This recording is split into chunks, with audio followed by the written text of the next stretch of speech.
Πώς προσαρμόζουμε την ίδια φωτογραφία σε Instagram, TikTok, YouTube ή και στο site μας.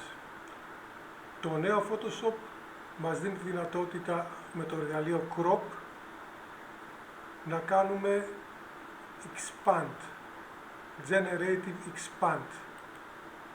Το επιλέγουμε από εδώ πάνω, Generative Expand. Γράφουμε την αναλογία της φωτογραφίας 16:9 που θέλουμε και το μόνο που έχουμε να κάνουμε είναι να μετακινήσουμε τη φωτογραφία στο σημείο ακριβώς που θέλουμε. Ας πούμε, αν θέλουμε να είναι εδώ η φωτογραφία και να συμπληρωθεί το υπόλοιπο, πατάμε Generate. Τώρα το Photoshop θα δημιουργήσει όλο το υπόλοιπο περιεχόμενο και έτσι αυτή η φωτογραφία σε 16:9 θα μπορέσει να ανέβει στο YouTube ή και σε κάποιο banner στο site μας. Μπορεί να συμβεί και το αντίθετο. Βλέπετε αμέσως έχει δημιουργηθεί το υπόλοιπο το οποίο έλειπε.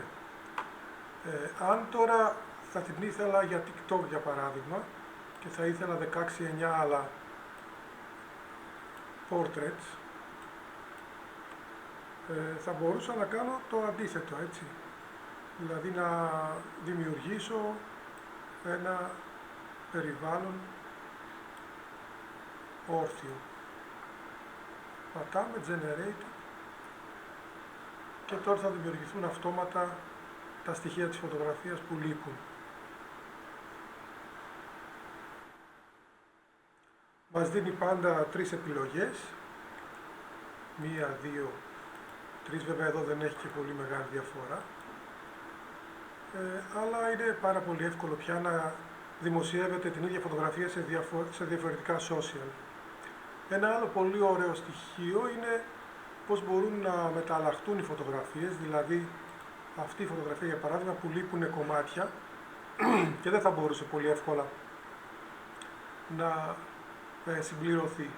Τώρα όχι μόνο συμπληρώνεται, αλλά μπορούμε να αλλάξουμε ακόμη και την ροή της, την κίνησή της.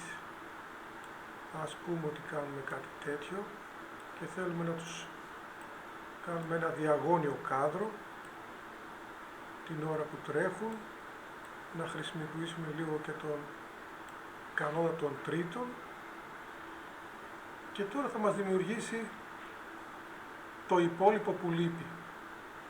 Είναι πάρα πολύ χρήσιμο αυτό, αλλάζει εντελώς τις φωτογραφίες και παίρνουμε πολύ διαφορετικά αποτελέσματα από την αρχική λήψη. Βλέπετε εδώ πάλι 3 επιλογές. Η αρχική λήψη δεν ήταν έτσι. Εντάξει, σε κάποιον μπορεί να μην άρεσε, αλλά πάντως έχουμε πάρα πολλές επιλογές πια, ακόμη και από μια κομμένη λήψη, κροπαρισμένη λήψη.